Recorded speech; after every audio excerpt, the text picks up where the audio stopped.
Assalamualaikum warahmatullahi wabarakatuh.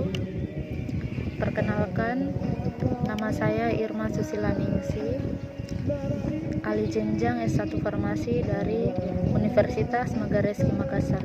Video ini saya buat untuk memenuhi tugas MIT saya, yaitu kimia klinik. Di sini saya akan membahas salah satu sampel, yaitu sampel feses.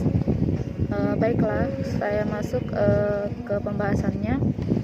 Di sini pengertian feses sendiri itu adalah sisa hasil pencernaan dan absorpsi dari makanan yang kita makan yang dikeluarkan melalui anus dari saluran cerna. Jumlah normal untuk sampel feses untuk produksi perharinya yaitu 100 sampai 200 gram per hari. Untuk selanjutnya itu ada pemeriksaan feses.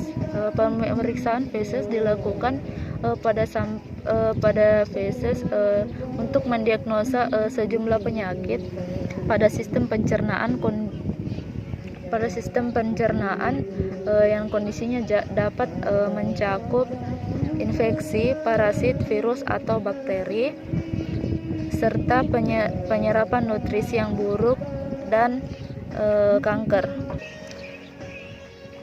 Adapun macam-macam pemeriksaan feses, yang pertama dilakukan yaitu dilakukan dengan pemeriksaan makroskopis. Pada sampel feses, pemeriksaan makroskopisnya itu dapat dilihat secara kasat mata, dilihat dari warna, bau, konsistensi, jumlah lendir, parasit mikronya, dan darah tampak. Yang pemeriksaan kedua yaitu pemeriksaan mikroskopis. Pemeriksaan mikroskopis dilakukan karena tidak ada bakteri atau hal-hal yang tidak dapat dilihat secara kasat mata. Ada 3 parameter di dalam pemeriksaan mikroskopis ini. Yang pertama yaitu parasit mikro. Di situ yang dilihat telur dan jentik cacing serta protozoa. Untuk selulernya, di situ yang dilihat sel epitel, leukosit dan makrofag serta eritrositnya. Yang ketiga yaitu sisa makanan. Pemeriksaan yang ketiga yaitu pemeriksaan darah samar. Di sini darah samar tidak bisa dideteksi menggunakan alat mikroskopik atau menggunakan pemeriksaan makroskopik. Biasanya dia dideteksi melalui reaksi kimia. Tes ini paling sering digunakan untuk beberapa pasien screening seperti penyakit gastrointestinal, tumor jinak atau tumor ganas. Pemeriksaan selanjutnya yaitu pemeriksaan kultur feses. Pada pemeriksaan kultur feses ini bertujuan untuk menilai pertumbuhan bakteri yang tidak normal yang menyebabkan bakteri dari saluran pencernaan. Adapun faktor pencetus sehingga dilakukannya pemeriksaan feses seperti entah gangguan saluran cerna, mual muntah, perut kembung, BAB berlendir, demam disertai diare. Sedangkan untuk alergi peradangan pada saluran pencernaan, misalnya alergi susu pada bayi. Yang selanjutnya yaitu infeksi. Infeksi disebabkan oleh bakteri, misalnya seperti jamur, parasit atau virus yang menyerang saluran cerna termasuk schistosomiasis. Untuk mengidentifikasi selanjutnya yaitu untuk mengidentifikasi penyakit hati seperti penyakit hati, pankreas atau saluran pencernaan. Dalam kondisi ini dokter akan memeriksakan enzim pada tinja pasien untuk memastikan normal atau tidaknya fungsi pankreas. Ada juga perdarahan di saluran pencernaan, itu karena penggunaan obat-obatan anti radang non steroid. Ada beberapa hal penting yang harus dilakukan pemeriksaan feses untuk membantu meningkatkan keakuratan hasil pemeriksaan. Yang pertama, sebaiknya memberitahu dokter obat-obatan tertentu yang sedang dikonsumsi atau digunakan, karena ada beberapa obat yang dapat merubah hasil tes. Selanjutnya, tidak melakukan foto ronsen dengan zat kontras karena dapat merubah hasil atau bisa dikonfirmasi kembali ke dokternya. Selanjutnya, sebaiknya hindari pemeriksaan feses jika sedang mengalami siklus menstruasi. Yang selanjutnya, jangan menggunakan sampel feses yang telah terkena urin, jatuh atau menyentuh dasar toilet, karena feses yang telah terkontaminasi bisa mempengaruhi hasil lab. Selanjutnya, pada kasus konstipasi, pasien diminta untuk mengumpulkan kapan saja pasien bisa. Setelah mengumpulkan sampel yang pertama, yaitu klinik akan memberikan obat pencahar agar pasien dapat buang air besar dan mengumpulkan sampel kedua. Pasien harus melaporkan jika ia mempunyai kesulitan untuk defekasi sehingga gagal mengumpulkan sampel pertama, sehingga dapat langsung diberikan obat pencaharnya. Untuk yang selanjutnya, informasikan kepada dokter sebelumnya jika Anda akan bepergian ke luar negeri selama beberapa minggu atau beberapa bulan. Hal ini dikarenakan Anda kemungkinan terkena penyakit travelers diarrhea. Untuk nilai normal spesimen feses itu sendiri, untuk pemeriksaan makroskopisnya untuk dulu jumlah itu 100-300 gram per hari, yang berupa 70% air dan 30% makanan. Untuk warnanya dia kuning kehijauan, sedangkan bau dia seperti bau indol, asam butirat. Sedangkan untuk konsentrasi berbentuk agak lunak. Sedangkan lendir, parasit mikro dan darah tampaknya itu tidak ada. Untuk pemeriksaan yang kedua, yaitu pemeriksaan mikroskopis. Untuk parasit mikronya itu telur, jentik, cacing serta protozoa itu hasilnya negatif. Untuk selulernya sel epitel, leukosit dan makrofagnya itu sedikit, sedangkan eritrositnya itu negatif atau tidak ada. Sedangkan untuk sisa makanannya ada sebanyak 30% dari volume total. Untuk pemeriksaan darah samar, nilai normal feses pada pemeriksaan darah samar adalah negatif. Ini artinya tidak ada darah samar dalam feses tersebut. Di sini ada cara pengambilan spesimen feses. Langkah-langkahnya sebagai berikut. Yang pertama, menempatkan sesuatu pada toilet berupa wadah plastik atau kantong plastik. Yang kedua, memastikan bahwa feses tidak menyentuh bagian dalam toilet, karena hal ini dapat menyebabkan kontaminasi bakteri yang bukan berasal dari feses tersebut. Yang keempat, tidak memenuhi wadah yang telah disediakan. Mengambil sampel sebesar kacang, diusahakan mengambil bagian yang mengandung darah, lendir, dan bertekstur encer. Yang selanjutnya yaitu menghindari kontaminasi air kemih dengan feses bila perlu. Buang air kecil terlebih dahulu sebelum pengambilan feses dilakukan. Selanjutnya, meletakkan wadah yang berisi feses ke dalam plastik tertutup, lalu cuci tangan dengan sabun dan air, siram sisa feses ke dalam toilet. Selanjutnya, memberikan sampel kepada petugas laboratorium dan disimpan di dalam kulkas maksimal 24 jam setelah pengambilan dilakukan.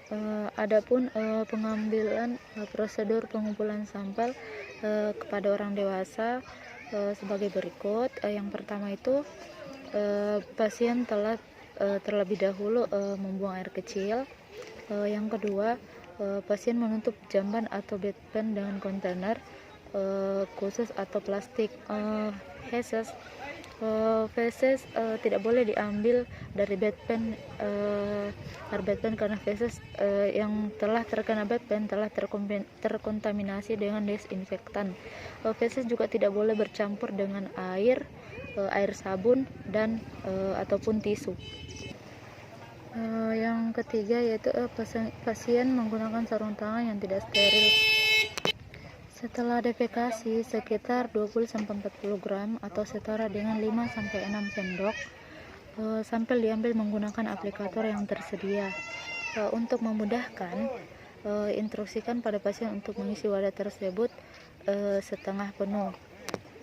Kemudian sampel dimasukkan ke dalam wadah dan ditutup dengan erat.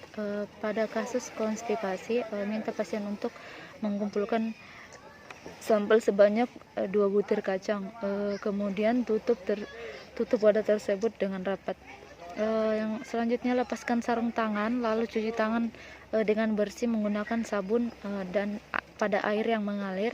Wadah diberi label lengkap,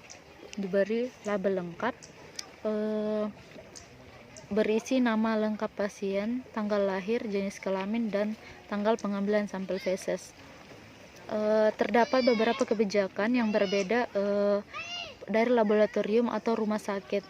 Tidak jarang label telah diisi dengan sebelum prosedur dijalankan. Di sini ada pengumpulan sampel pada anak yang masih menggunakan popok. Yang dilakukan pertama yaitu mengambil sampel dari popok. Mengambil sampel secara langsung dari popok disarankan. Namun untuk hasil interpretasi yang lebih baik, baiknya lapisi popok dengan plastik agar sampel tidak terserap ke dalam popok. Pastikan sampel tersebut tidak tercampur dengan urin. Selanjutnya, cara lain ialah menggunakan kantong khusus berlabel. Data pasien yang disediakan oleh klinik atau biasa disediakan oleh rumah sakit. Kantong khusus ini ditempelkan pada kulit bayi, pada kulit sekitar anus anak. Setelah spesimen terkumpul, kantong tersebut dicabut, lalu diserahkan pada petugas laboratorium dengan cara dapat dipastikan feses tidak tercampur dengan urin.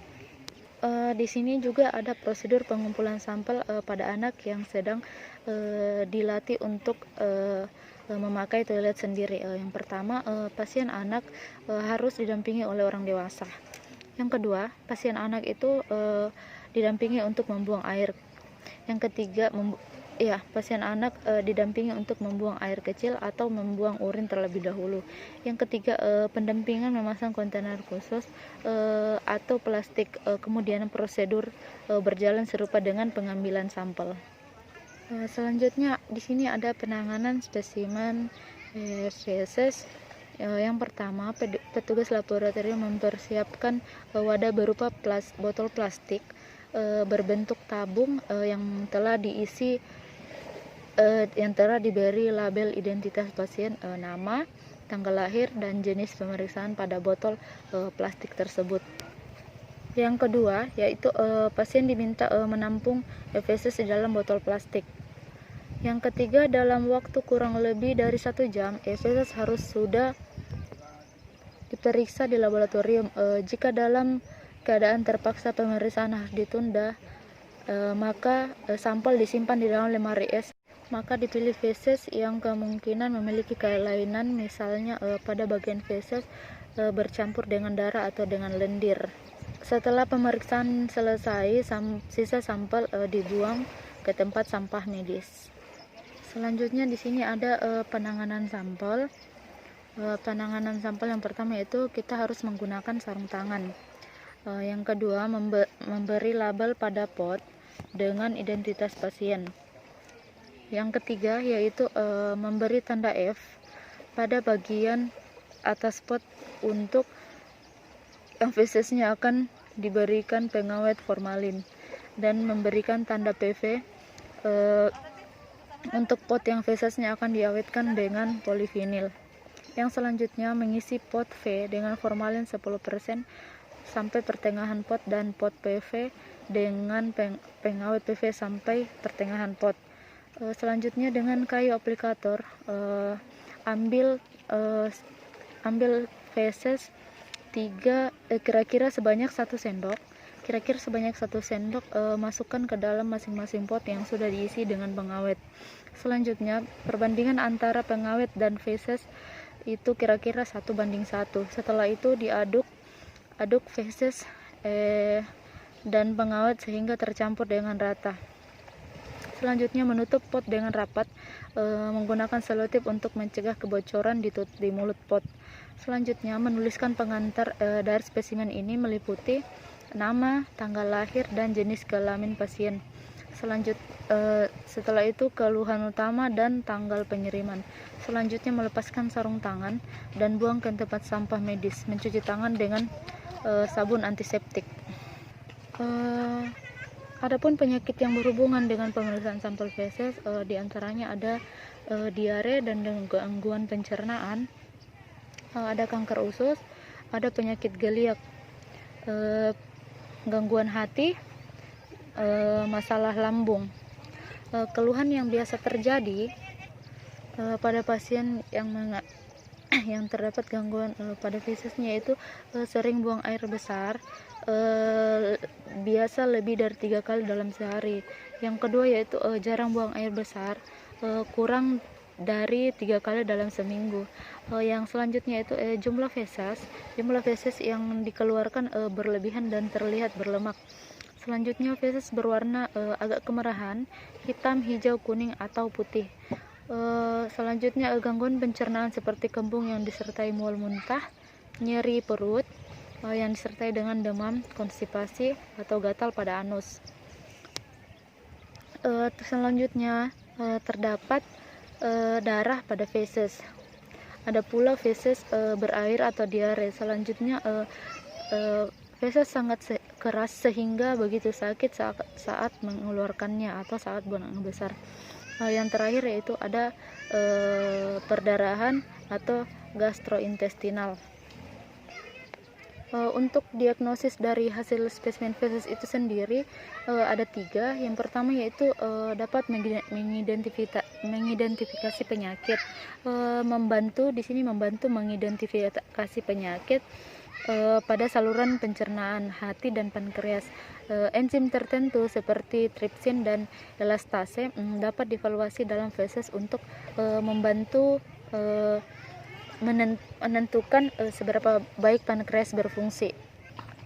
Yang kedua yaitu menentukan penyebab gejala. Di sini membantu menemukan penyebab gejala yang mempengaruhi saluran pencernaan, termasuk diare berkepanjangan, diare berdarah, peningkatan jumlah gas, mual muntah dan kehilangan nafsu makan, kembung, sakit perut dan kram serta demam. Untuk yang ketiga yaitu menentukan penyebab penyakit. Pemeriksaan kanker usus besar dengan memeriksakan darah yang tersembunyi atau okultisme, mencari parasit seperti cacing kremi atau giardia, mencari penyebab infeksi seperti bakteri, virus, dan jamur. Adapun pengobatan yang diberikan kepada penyakit gangguan untuk pemeriksaan feses yaitu seperti diare, itu disarankan kita mengkonsumsi air sebanyak-banyaknya untuk mengembalikan cairan yang hilang, baik itu melalui oral maupun intravena. Untuk pemberian obat oral, di sini diberikan obat-obat antibiotik dan seperti loperamid untuk pencegahan diare berkepanjangan dan atapulgit. Selanjutnya untuk gangguan hati, pengobatan tergantung pada jenis penyakit hati yang dirasakan oleh pasien, termaksud mengkonsumsi obat dan menghindari alkohol. Untuk gangguan empedu, kita disarankan untuk diet rendah lemak, mengurangi asupan makanan tinggi lemak seperti susu, minyak, dan daging merah. Untuk penyakit geliak itu sendiri bisa ditangani dengan diet ketat bebas gluten seumur hidup. sebagai satu-satunya cara pengobatan yang disarankan yang paling baik. Kenapa? Karena itu adalah salah satunya pengobatan yang paling baik untuk penyakit celiak. Selain gandum, makanan yang mengandung gluten termaksud gulai, bulgur, tepung kentan, salt, dan gandum hitam. Sedangkan untuk masalah lambung, di sini kita disarankan hindari faktor pemicu asam lambung seperti makanan dan minuman yang bisa mencetus gejalanya, dan berhentilah merokok. Untuk yang selanjutnya, jalani pola makan sehat dan rutin berolahraga. Memberikan obat-obatan tertentu seperti jenis antasida, PPI, dan antibiotik. Itulah pemaparan dari saya. Sekian dan terima kasih. Assalamualaikum warahmatullahi wabarakatuh.